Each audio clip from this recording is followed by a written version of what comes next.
Welcome back ناظرین. میر صاحب F A T F قوانین ہر صورت پاس کرائیں گے. وزیر اعظم عمران خان کا دو ٹوک پیغام ہے، یہ انہوں نے کہا ہے.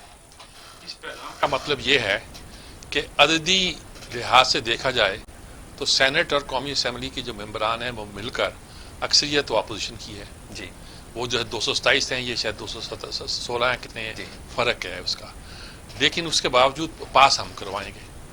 کیا مطلب اس کا؟ مطلب اس سے کہ ہم وہ گر جانتے ہیں جب ووٹوں کو مینیپولیٹ کیا جاتا ہے. یعنی کہ وہ اس وقت کیا گیا تھا جب سینٹ کا الیکشن ہوا تھا تو واضح اکثریت تھی سینٹ میں اپوزیشن کی جماعتوں کی، پیپلز پارٹی کی، مسلم لیگ کی. لیکن اس کو جب رزلٹ آیا تو وہی آیا جو حکومت نہیں اسٹیبلشمنٹ چاہتی تھی. تو اس قانون کو پاس کرانا ان کا مطلب یہ ہے کہ ہمیں اسٹیبلشمنٹ سے بات ہو گئی ہے، ہم اپوزیشن کو بہت دھکا دیں گے. لیکن اپوزیشن اس بات پہ نہیں کر رہی. وہ جس بات پہ اصرار کر رہی ہے وہ یہی ہے کہ یہ جو قانون ہے یہ پاکستان میں ہیومن رائٹس کے خلاف ہے، اور اگر یہ کہہ کر کہ ایف اے ٹی ایف کا قانون ہے پاس کرایا جا رہا ہے تو شاید ہمیں قابل قبول نہیں. دوسری طرف حکومت کا یہ کہنا ہے کہ یہ قانون ایسا ہے کہ اسے بغیر ہم اس جنگل سے نکل نہیں سکتے جس میں ہم ایف اے ٹی ایف کی وجہ سے پھنس گئے ہوئے ہیں اور وہاں موجود ہیں.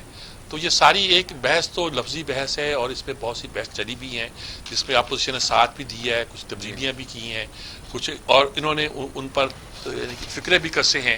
انہوں نے اس کے حوالے میں کچھ بہت سارے قوانین کے سلسلے میں جب ان کو دیا گیا تھا، خاص طور پر نیب کے بارے میں، تو جو انہوں نے امینڈمنٹس دی تھیں اس کو انہوں نے کہا یہ ان کے ڈیمانڈز ہیں، یہ این آر او چاہتے ہیں. تو اس چیزوں کو وہ سیاست کے ساتھ چلاتے ہوئے اصل انٹرسٹ یہ ہے قانون تو پاس ہونا ہے، ہر صورت ہونا ہے. پاکستان کی اسٹیبلشمنٹ بھی یہی چاہتی ہے، انٹرنیشنل اسٹیبلشمنٹ چاہتی ہے. یہ ایک دو لفظوں پہ اعتراض ہے جو شاید یہ امینڈ نہیں کر پائیں گے یا امینڈ نہیں کریں گے. تو ایسی صورت میں ایک طرح کی تلخی تو پیدا ہوگی، لیکن یہ کہنا کہ ہم یہ پاس کروائیں گے، ہر صورت پاس کروائیں گے، ایک دھمکی دینے کے انداز میں ٹھیک ہو سکتا ہے. لیکن میرے خیال میں یہ کہنے کی ضرورت نہیں ہے. پارلیمانی نظام میں آپ طریقے سے آگے چلیں تو زیادہ بہتر ہوا کرتا ہے. میر صاحب غلام اکبر صاحب لائن پہ ہیں. جی غلام اکبر صاحب لائن پہ ہیں. السلام علیکم جناب غلام اکبر صاحب. وعلیکم السلام.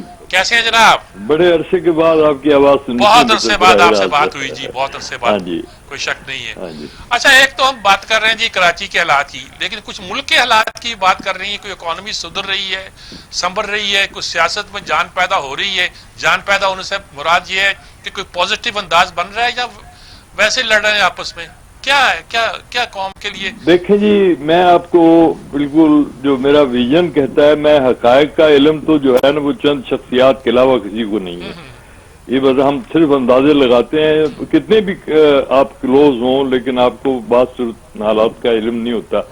لیکن جو چیزیں نظر آ رہی ہیں اس کے پیش نظر وزڈم یہ کہتی ہے کہ اس وقت ہمارے سامنے حکمرانی کے لیے، سول گورننس کے لیے 3 آپشنز ہیں. جی جی.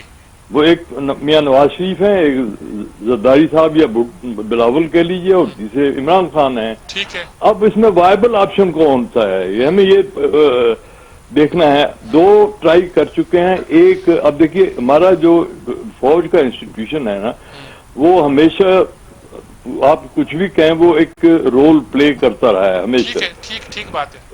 اس میں کوئی ابہام نہیں ہے کیونکہ یہ ہے سیکورٹی اسٹیٹ. گراؤنڈ ریالٹی یہی ہے. اس نیشنل سیکورٹی اسٹیٹ.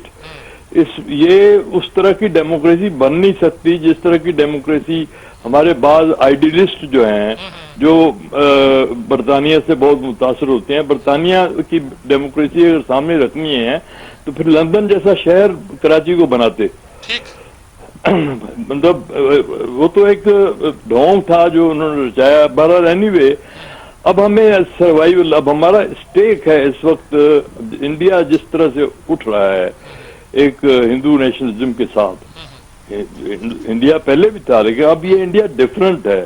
ہمیں یہ آپ 1933 کے بعد کی جرمنی کو ذہن میں رکھیں، اور 6 سال کے عرصے میں وہ اس نے کہاں سے کہاں پہنچ گیا، اس نے کیا کر دیا ہٹلر نے.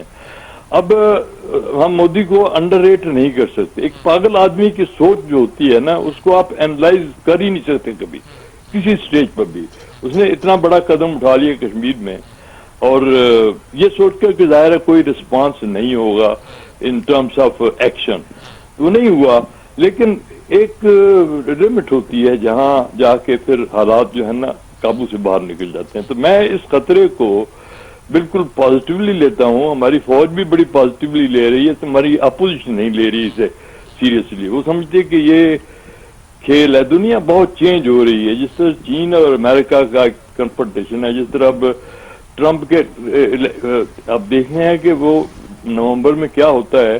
اٹس اسٹل 2 months away, لیکن ہمیں تیار رہنا ہے. تو اس تیاری میں اب یہ سوچنا, یعنی میں ایز اے پاکستانی کہہ رہا ہوں, اگرچہ میری سپورٹ رہی ہے ہمیشہ عمران خان کو, میرے وہ ذاتی دوست بھی رہے ہیں, آپ جانتے ہیں اس بات کو. جی بالکل ٹھیک. اچھا, میں اس کی بنا پر نہیں میں کہہ رہا, میں بڑا پازیٹیو سوچنے والا آدمی. بھٹو کا بھی بہت حامی تھا, اس کا ایک دم مخالف بن گیا. میں نے کتاب لکھ ماری اس کے خلاف, اس وجہ سے کہ میرا ہیرو پاکستان ہے. میری جو ہے, مجھے صرف اس ملک کی بقا چاہیے, اور اس ملک کی بقا میں سمجھتا ہوں اب تک جو میری وزڈم کہتی رہی ہے وہ ہماری فوج ہی اس کی, کیونکہ فوج کا انسٹیٹیوشن واحد انسٹیٹیوشن ہے جس کا اسٹیک ہے پاکستان میں. ہمارے سیاستدان تو وہ تو بریف کیس لے کے نکل جائیں گے, کوئی لندن چلا جائے گا, کوئی نیو یارک چلا جائے گا, کوئی کہاں چلا جائے گا, کوئی بھی, میں ہر ایک کی بات کرتا ہوں. میں ہماری فوج جو ہے نا, اگر پاکستان نہیں ہے تو ہماری فوج بھی نہیں ہے. یہ بڑی سمپل سی اسٹیٹمنٹ ہے. تو اس کے سٹیکس بہت ہائی ہیں. ہم اسے ایک تو سول اور فوج کا جو ہم نے ایک بنا لیا ہوا ہے ہارڈ لائن, یعنی کہ یہ کوئی الگ چیز ہے, یہ الگ چیز ہے, یہ بالکل ہماری سوسائٹی, اسلامک سوسائٹی میں یہ بات ہے ہی نہیں. کیونکہ مسلمانوں میں ہر آدمی سولجر ہوتا تھا. آپ کو پتا ہے رسول اکرم صلی اللہ علیہ وسلم سپہ سالار تھے, اور وہ حکومت کے سربراہ بھی تھے. یہ ڈھکی چھپی بات نہیں ہے. تو ہمیں اس پہلے تو یہ سول ملٹری کے جو فرق کو جو ہے نا, برطانیہ میں ٹھیک ہے, امریکہ میں ٹھیک ہے, ہمارے ہاں اس کو بہت زیادہ اوور ایمفسائز کیا گیا. یہ بات آپ ٹھیک کہہ رہے ہیں, لیکن ایک بات جو آپ حالات کا تجزیہ پیش کر رہے ہیں, چین کا, امریکہ کا, اس خطے میں جو بدلتے ہوئے صورتحال ہے اس سب کو پیش نظر رکھتے ہوئے, انڈیا کے ایٹیچیوڈ, اس میں ہماری سیکورٹی کے کنسرن, اس میں ہی ایک تجزیہ یہ کیا جا رہا ہے کہ فوج بھی شاید اب سوچتی ہے کہ اگر ٹوٹل یہی سسٹم اس طرح چلتا رہا, یہی لوگ آگے چلتے رہے, تو شاید کچھ لوگوں کی ہمدردیاں اتنی ساتھ نہ رہیں. نہیں, میں اس سلسلے میں دیکھنا, میں ذاتی طور پر میں نے بلکہ ایک کیمپین شروع کر رکھی ہے, اور یہی وجہ ہے کہ میں حکومت کا کسی طور پہ حصہ نہیں بنا. وہ یہ کہ میں پریزیڈنشل فارم میں بلیو کرتا ہوں, کیونکہ پاکستان افورڈ نہیں کر سکتا لگژری 4 یعنی لنگوسٹک اور نسلی بنیادوں پر پروونسز کو ایک انڈیپینڈنٹ حیثیت دینے کی, اور جس کو آپ بے شک فیڈریشن کا نام دیں لیکن فیڈریشن نہیں رہے. اب یہ جس طرح سے جس قسم کے حالات, یہ کنفیڈریشن بن چکی ہے 18ویں ترمیم کے بعد. جس طرح کے آپ نام سے کوئی نہیں ہوتا, آپ اس کے اسپرٹ کو دیکھیں. اب کوئی بھی کسی بھی, یہ ٹائم بم ہے جو لگا ہوا ہے. تو میں سمجھتا ہوں کہ پاکستان یہ سسٹم جب تک کہ 73 کا آئین ہمارے سروں پہ سوار ہے, یہ 33 سال ہم نے تجربہ کر کے دیکھ لیا نا, اس نے کیا ڈیلیور کیا ہے. مجھے بتا دیں کہ ایک تو ہم انٹیگریشن, نیشنل انٹیگریشن کی طرف ایوب خان جا رہے تھے, ہم اس کے خلاف ہو گئے. حالانکہ میں سمجھتا ہوں کہ سب سے بڑا جرم ہم نے یہ کیا کہ ہم نے 1 یونٹ ختم کیا. یہ کراچی جو تھا اس وقت جنت تھی. کراچی کسی نہ سندھیوں کا شہر تھا نہ مہاجروں کا شہر تھا, وہ ہر ایک کا شہر تھا اس زمانے میں. ٹھیک بات ہے. میں آپ سے بہتر کوئی نہیں جانتا کراچی آپ بھی جیسے رہے ہیں, بالکل ہم جانتے ہیں کراچی کو. ہاں, آپ you are a great patriot. میں تو ہمارے نظریات اختلافات سیاسی ہو سکتے ہیں, بٹ میں جانتا ہوں کہ آپ بہت بڑے محب وطن ہیں. ہمارے سب کی سوچ پاکستان, ہمیں پاکستان کو بچانا ہے. اب یہ ہے کہ اب فوج جو ہے نا, اس کے سامنے آپشنس بڑے محدود ہیں. ایک صورت ہے کہ اگر ہم ریفرینڈم کرائیں, ڈیگال فارمولہ یہاں لائیں, وہی حالات ہیں گائے مورے والے. اگر آپ 1956 میں جائیں فرانس میں, تو ایگزیکٹلی وہی صورتحال پیدا ہو چکی ہے. اس وقت بھی مجبور ہو کے, ڈیگال فوجی تو نہیں تھا, he was retired, he was a civilian basically at that time. اس نے یہ فارمولہ دیا تھا کہ ہمیں ایک نیا نظام لانا پڑے گا. اس پہ انہوں نے ریفرینڈم کرایا. عوام کا فیصلہ لینے سے کیوں ہمارے لوگ ڈرتے ہیں؟ آج تک پاکستان میں کتنے ریفرینڈم ہوئے ہیں. برطانیہ میں دیکھیے, انہوں نے وہاں پرائم منسٹر چلا گیا ریفرینڈم کرا کے۔ ہمارے ہاں تو ایک مشرف کا ہوا ہے، ایک ضیاء الحق کا ہوا ہے۔ وہ تو بڑا روئے، اس کو آپ چھوڑ دیں، میں ریفرینڈم پراپر ریفرینڈم جی میں سمجھ گیا۔ آپ عوام سے فیصلہ لیں، اور بہتر یہ ہے کہ اب یہ سیاسی جنگ جو ہے نا ختم ہونی چاہیے، اب پاکستان کی بقا کی بات ہونی چاہیے، اس میں نئے نظام میں کوئی بھی آئے اس کو ایکسپٹ کرنا پڑے گا۔ میں آپ کی بات بالکل اگری کرتا ہوں جی۔ اس وقت تو ہمارے پاس اتنا، میں چاہوں گا کہ کسی وقت آپ سے ایکسکلوسیو اس موضوع پر جو ہے نا تفصیل کے ساتھ بات کی جائے، اور پورا 1 گھنٹہ صرف اسی کام کے لیے وقف کیا جائے انشاءاللہ کسی وقت کرتے ہیں۔ لیکن آپ کی بڑی مہربانی کہ آپ نے اس وقت لیٹ نائٹ بھی اتنی ساری باتیں اس موضوع پر جو سوچنے سمجھنے کا ایک موقع بھی دیتی ہیں آپ نے فراہم کیا، بہت شکریہ آپ کا جی۔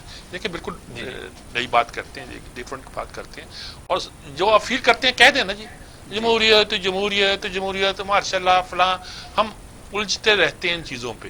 اصل ضرورت ہے کہ ہمیں دیکھنا چاہیے کہ ملک کی بہتری، بہت سے لوگ ہیں جو سمجھتے ہیں کہ صدارتی نظام ہمارا حل ہے، بہت سے لوگ سمجھتے ہیں کہ ڈگال کی طرح کا صدارتی نظام جہاں وزیر اعظم بھی ہوتا ہے، بہت سے لوگ جو ہے نا چین میں بھی صدر ہے، صدر کے اختیارات ہیں، وزیر اعظم کے اختیارات ہوتے ہیں، تو بہت سے ملکوں نے اپنے حساب سے اپنا کچھ نہ کچھ پولیٹیکل نظام بنایا ہوا۔ یہ ان لوگوں میں سے ہیں جو سمجھتے ہیں کہ ہمارا جو پریزنٹ نظام ہے اور جس نظام کو فیس کرنا پڑ رہا ہے ہٹلری، یعنی کہ مودی کی ایک ہٹلرزم کے ساتھ، فاشزم کے ساتھ، اس نظام کو بدلنا چاہیے، بدلنا پڑے گا، یہ میرا خیال ہے۔ میر صاحب بریک لے لیں، بریک کے بعد بالکل ٹھیک ہے جی۔ ناظرین، گفتگو کا سلسلہ جاری ہے، یہاں وقت ہے شارٹ بریک کا، ہمارے ساتھ رہیے گا۔